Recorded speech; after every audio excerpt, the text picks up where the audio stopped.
What's up, guys? Welcome to Lift and Coast. My name is Sean, and I hope you are all enjoying your summer break, as I absolutely am. It's a bummer because we don't have races for the next few weeks, but it gives us a chance to talk about some other topics that are on the forefront of Formula One fans' minds everywhere. I wanted to spend today just briefly talking about James Vowles and sort of the hot seat that he appears to be on. Now, as we start the conversation, James Vowles, of course, is the team principal at Williams F1 team. Williams was purchased by Dorilton Capital a number of years ago. He bought it from the Williams family. Claire sold directly to Dorilton.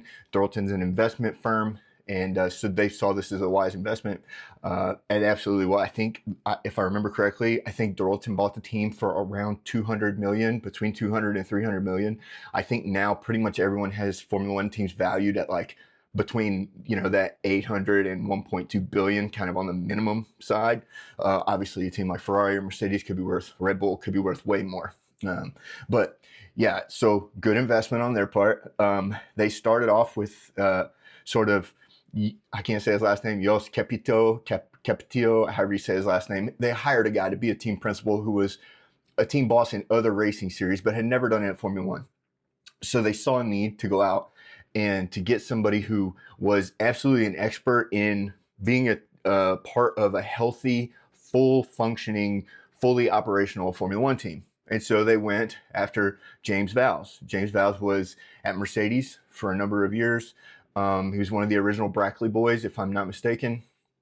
And he was a part of their success and seeing them grow. He knows what everything is supposed to look like at the championship level. And I think that was something really important for Dorilton, because they didn't want to just hire a really good personnel manager who's great with people, but who doesn't have the ability to actually put resources in the correct place. Because Dorilton has some resource. They've done pretty well in their investment so far. Now they want to try to compete. And so they had the opportunity to put resources in. Not every F1 team can say that. And so I think the fact that they wanted to invest as a group, and I think they didn't know necessarily where to invest. Like, at least they have the wisdom to go, we're not really sure where the money should go. And so they sort of handpicked James Vowles. He was the head of strategy at Mercedes. From what I understand, that position didn't really exist until he got there. And now every F1 think if I told you F1 team doesn't have a strategy department, you'd be like, what? But that was how it was not so long ago. We're talking 10, 15 years ago. That was kind of a new thing, or a thing that didn't really have a label. And so James Vowles kind of was an innovator in that respect. And he's done a great job at Williams. They were 2 seasons ago, 24, they were 9th place. They finished P9 on the grid. And then last year, 2025, all the way up to P5.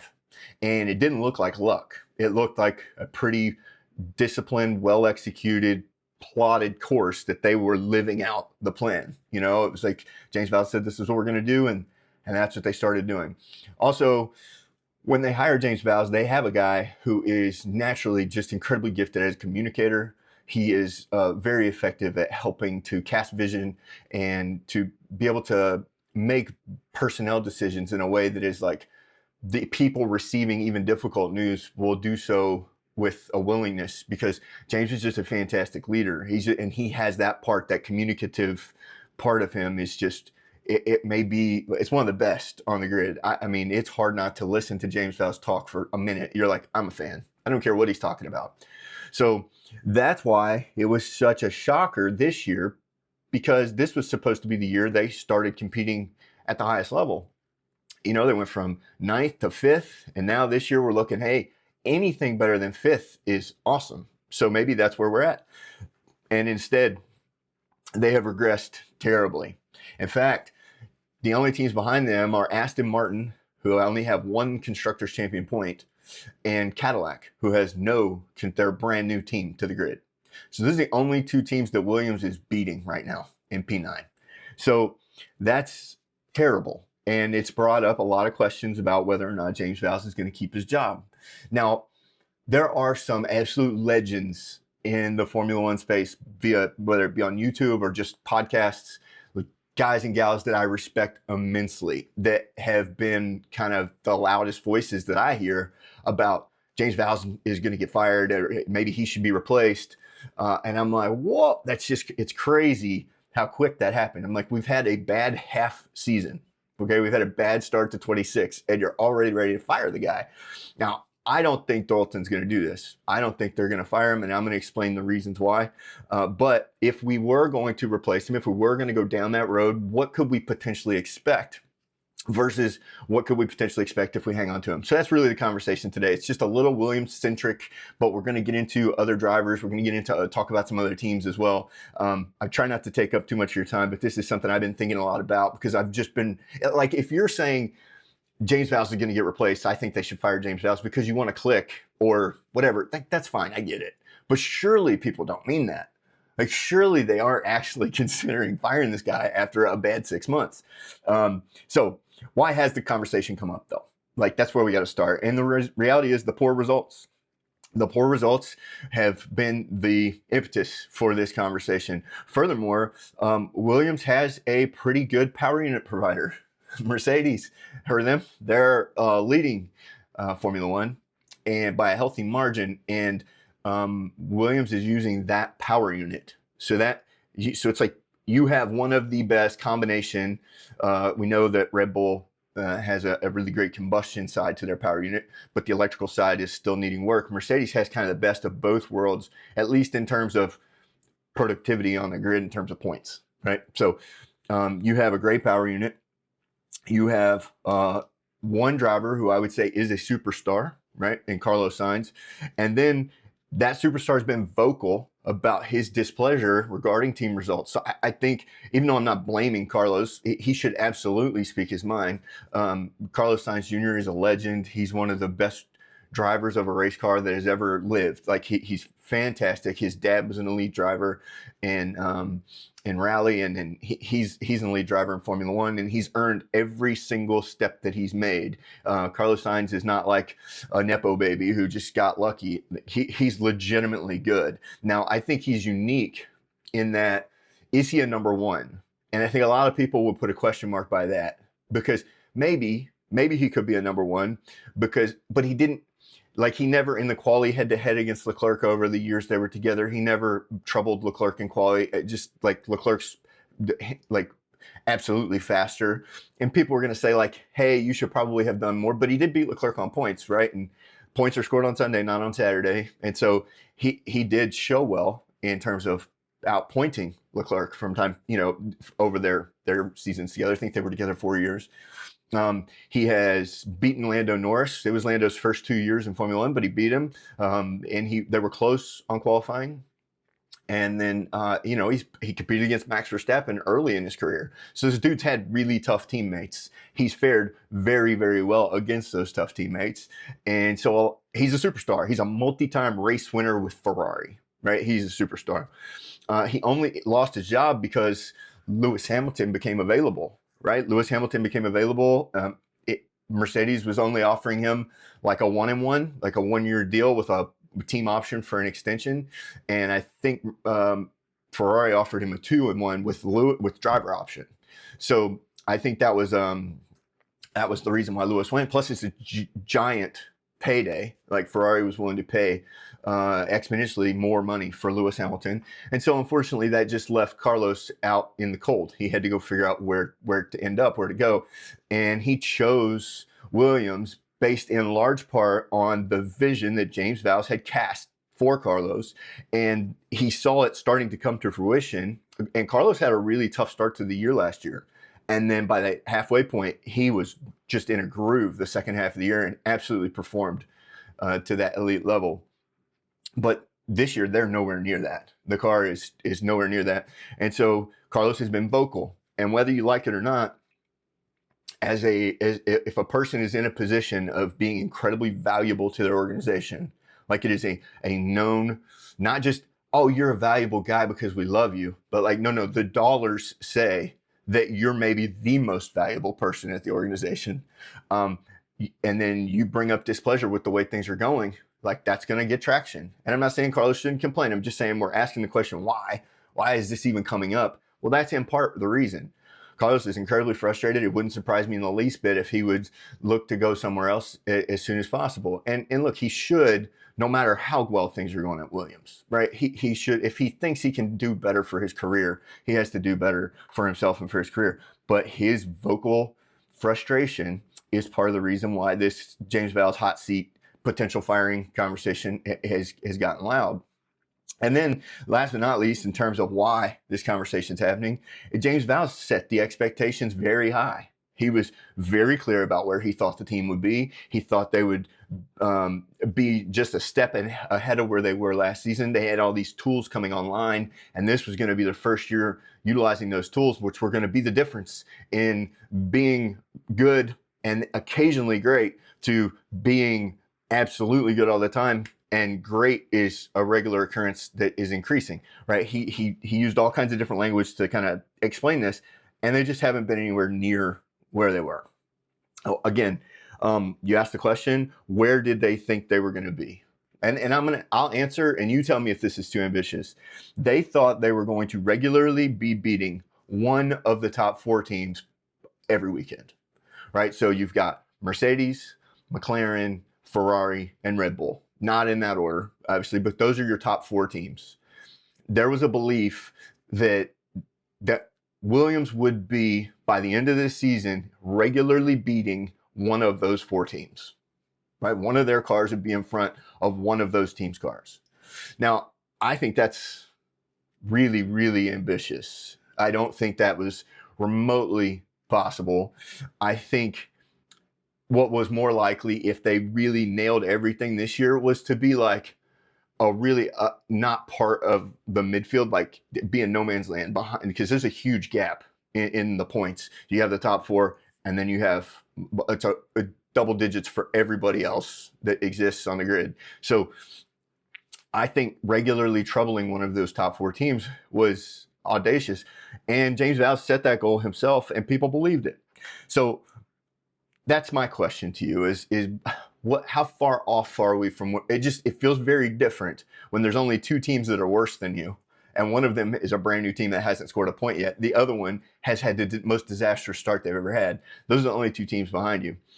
To be 5th is light years ahead of that, but I do wonder if the expectations were set a little high. If the expectation was that you would regularly be troubling one of the top 4 teams each weekend, not all of them, but just one, I think there was no way that was going to happen, no matter how well things went. So I was looking at them as like, they definitely have taken a step back. But my question is, were the expectations too high to begin with? Potentially so.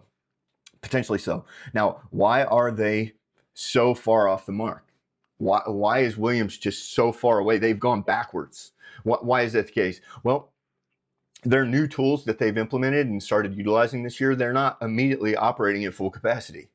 That's part of it. You have enterprise resource planning software tools that they use. You have product lifecycle management software and tools that they use. Like, how long does it take from an idea to go be tested and run in CFD, computational fluid dynamics, to put that in the digital wind tunnel and then produce that part? And then how long will it take for that part to actually end up on the car? And then how long will it take for that part to fail and need to be replaced once it's already on the car? Like, that whole life cycle, that whole planning process is incredibly difficult. And Williams was essentially doing this with what they say, Microsoft Excel. Right, it was a huge ask to use Excel workbooks to basically chart and manage over 2,000 parts per vehicle that they had to put together. So they've had some problems with that. Anytime you get new tools, even if you're a carpenter and I give you you use a roofing hammer and roofing nails all day building, putting roofs on houses, and then I switch you to a nail gun, like, even though it's twice as capable, the tool is massively going to bring efficiency, but it's still like your first day with the nail gun is going to take a little bit of time. You know how to use the hammer and the nails. All your guys do, the whole team does, but you have to teach everyone how to use this new tool. Even though it's better, it's like not immediately better. right? It's immediately a little bit of a learning curve. And so they definitely have suffered from that. These tools that they've implemented, they aren't operating at full capacity. Further, I think that Williams was, and I don't know if this is a direct result of the tools or not, they had crash structure issues in the preseason. We heard about this. They were having to retest and retest and retest because they couldn't pass the crash test that all the teams have to pass. And as a result, they had to continue adding weight. From what I understand, again, this is something that I've read and heard from a person who heard from a person, but they're as much as 30 kilos over just in that crash structure, just that one piece. That's not to mention all the parts and pieces that will get lighter as time goes in a formula. They'll become more efficient as the longer they live with these cars. But to be 30 kilos over just on that one part, let's say that's all they were, was 30 kilos over. Everything was essentially great except the 30 kilos. Well, we all know simple math says, 0.3 of a second on average is what it's going to cost you around an average track in Formula One for every 10 kilos. So that's a second, 0.9 right there, just in weight. That was assuming everything else is perfect, that the power unit was optimized, that the deployment strategies were optimized, and that everything else in the car was perfect. The chassis was perfect. It was a great to drive car. It was just heavy, right? And that's not the case. There's flaws with the car in other places, but if they were just the 30 kilos, that could translate to an entire second per lap, which is a lifetime. So I think if you took away 0.9 from there, if they could speed up by 0.9, boy, I wonder where they would be average finishing position if that was the case. But these are the reasons why they're off the mark. Also, I don't want to get too much into this, but anytime a person gets hired from outside the organization and they're coming in a leadership role inside the organization, it takes that initial 6 to 18 months to go, okay, these are the personnel I'm going to reassign. These are people that may need to find employment elsewhere. And these are people I would like to go recruit and hire so that you get your team together. Well, if they've done all that, and those are hard conversations, those are really tough things to do. But if James Vowles has had all of those conversations and his different department heads have had those tough conversations with people on their team, and then they switch to utilizing these new tools, there may be some more of that. There may be some people who just can't get behind the utilization of these tools. Some people, they don't have a choice. They have to use them. But it's just, again, it could take a while for some people to come around, right? And my past experience, to write a form, there was a handwritten form. You press hard, 5 copies, handwritten form. And then essentially they issued a phone and you could just scan documents right in there, press a couple buttons and submit it electronically. You could have your hard copy printed out and you could have a digital copy for you saved, right? But even that, as much as that made everything more efficient, there were people that absolutely could not use the digital scanner. They kept messing it up. They wouldn't save correctly. They wouldn't, and they would go grab the old school forms and have to fill them out. So some of those people, if that continued in perpetuity and they never learned how to adjust to the new tools, eventually you'd have to replace those people too. I guess all I'm saying is, with the implementation of these tools having some lag time, that's when you see all the weaknesses. That's what James Vowles said. They've identified weaknesses and cracks in the utilization of the new tools because it's brought these inefficiencies to light. So that could also be happening on a personnel level as well. So not easy, but between that, the weight, that seems like to me why they're off the mark. And I think they'll start rectifying some of these really quickly. And I would say midway through next season, we'll be looking at a totally different standard of what we expect from Williams, but it is going to take some time. So let's say that you're still not sold. Hey, no, I don't think they should keep him. Let's replace him. Okay, so this happens all the time with head coaches in European football. It happens with head coaches in North American or in the NFL, American football. And everybody they have bad results, they want to fire their coach. Okay. Well, your first question is what? Who are you going to replace him with? Right? There's teams that they want to get rid of their quarterback. It's okay, well, where's the upgrade going to come from? You're going to draft a 22-year-old young person who's never played in the NFL and hope that's your savior? Sure. And are you in a place to draft one of those? Is there one of those available in the draft? Is there a free agent that's excellent, this massive upgrade over who you have? He's just working elsewhere and he's dying for a switch. Like, it doesn't always work that way. You have to have somebody in mind. And if you're going to replace James Vowles, who are you going to replace him with? Now, this is the one part of the conversation I wish that would creep into the ether a little more, because I think we should all be identifying people that maybe deserve a shot. Maybe not now, maybe not for this job, because I don't think any of these would be a good idea right now here at Williams.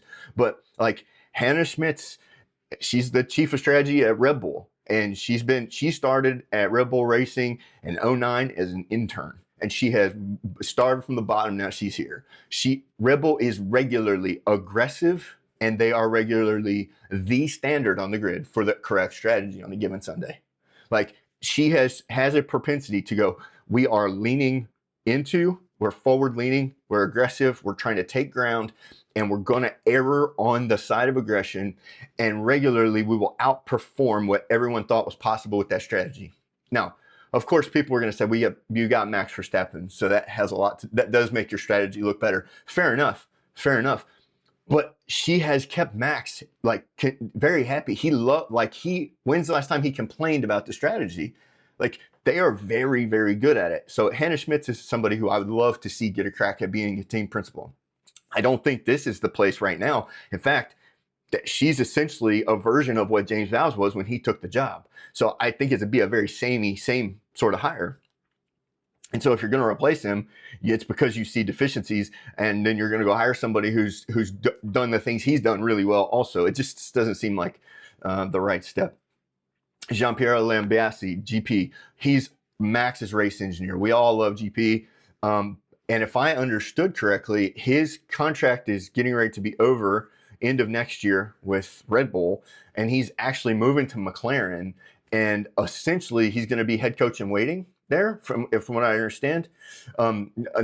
Americans don't understand what that means. Like, head coach in waiting is when essentially you identified a young stud coordinator on your team that you want to retain, and you don't want him leaving, but he's got head coaching opportunities elsewhere. So you keep him and go, hey, no, you're our head coach in waiting. It doesn't ever really work. Will Muschamp, Gerard Mayo, like, it doesn't really ever work whenever they do that.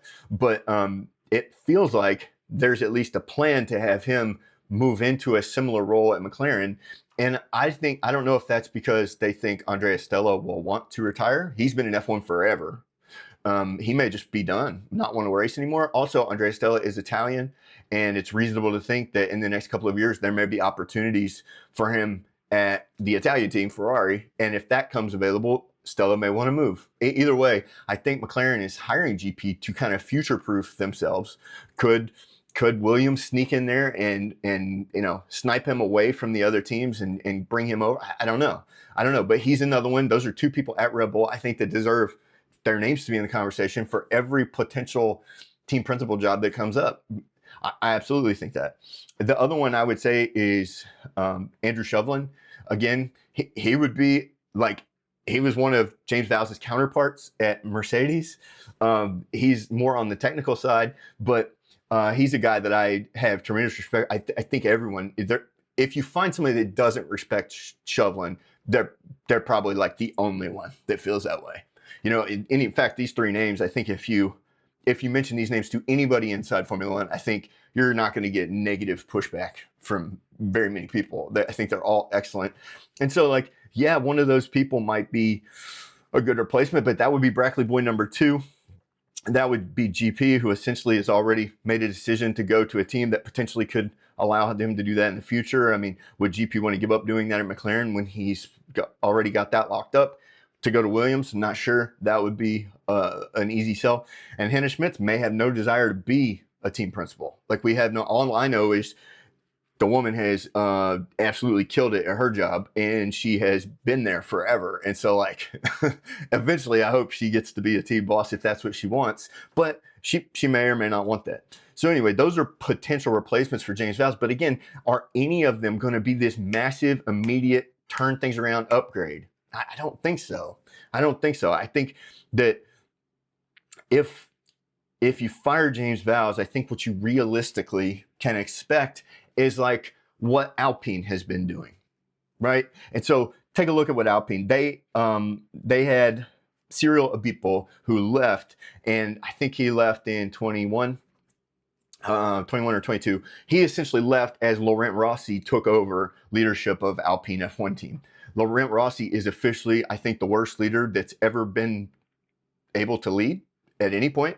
Could not lead his way out of a wet paper bag, I think, is what people would all agree. All he did was under-equip, under-resource, under-support everyone, put unreasonable expectations on a person's head as he installed them as a leader, only to fire them, and then within 12 months of giving them the position, and replace them with another person who they were going to under-prepare, under-equip, undersell. And it was just rinse and repeat. And eventually they had to fire Laurent Rossi and get him out of there because he was just doing the same thing over and over again. You had Marcin Budkowski, you had Ottmar Schaffnauer, you had guys like Alan Permain, who was there for 30 years at Instone, and he's now running RB. Like, he's team principal there, and he's killing it. So, like, Permain didn't have anything wrong with him. You have, Alain Prost left as like an ambassador for the team. He won a bunch of titles. He's an Alpine guy. He's a Frenchman, and he won him as an ambassador. He bailed. Like, they haven't been able to keep anybody until they got Flavio Briatore to take the job over a couple years ago. And Flavio has been what? He's been the stabilizing force at Alpine.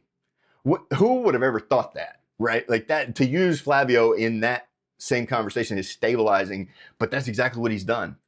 And Flavio's not the nicest, cuddliest guy, but he's brought stability. He's brought true north. So here's the expectation. Everybody must meet it, or there will be consequences. And this is the resource you have to achieve that expectation. If you can't do it, you let me know. I'll either find someone else who can, or we'll get you some resources that you need, right? Like, it's very cut and dry. I mean, how he deals with the drivers, not cuddly, not soft, but very clear, very, very clear and transparent. And so I guess what I'm saying is, if you just go look at the list of people that Alpine had in and out of the door in top leadership positions, right, and at the team principal position, they blamed everything, the whole botching of Piastri's his contract, the whole mismanagement of Alonso's contract and letting him get out the door and go to Aston. Everything they did that was wrong got blamed on Schaffnauer, and he was unwilling. He wasn't going to go in there and just defend himself. So he's like, yep, we messed up. We'll get it right. We'll fix it. And then after all that happened, then Rossi fired him too. It's like, man, you finally got a guy that could lead you out of this for a season, and they wouldn't let him do it. So, like, that's what I see when you see teams changing, like leadership, especially at the top, over and over and over and over again. I think that's what you end up seeing, is you see this like team that will be in the doldrums, then the position becomes an albatross and nobody even wants it. And of course they'll take it because you're going to pay them a crazy amount of money, and they'll lie to themselves and tell everybody, I think I can do it. But then they'll get in the job for 12, 18 months, get fired, and be happy to walk away with the pay and to go somewhere else.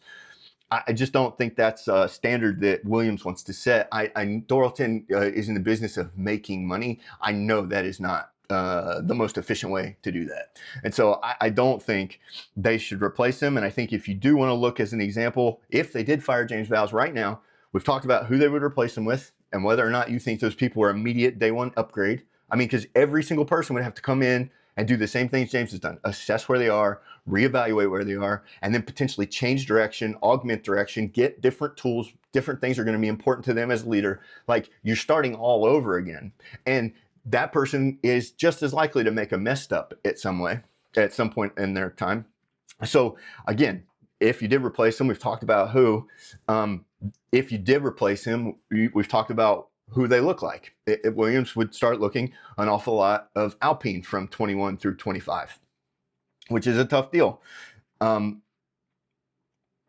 My question is, for those who are still like kind of wondering if James Vowles is the problem, if he's not the answer, I actually don't know if this is the time maybe that you don't, renew your vows.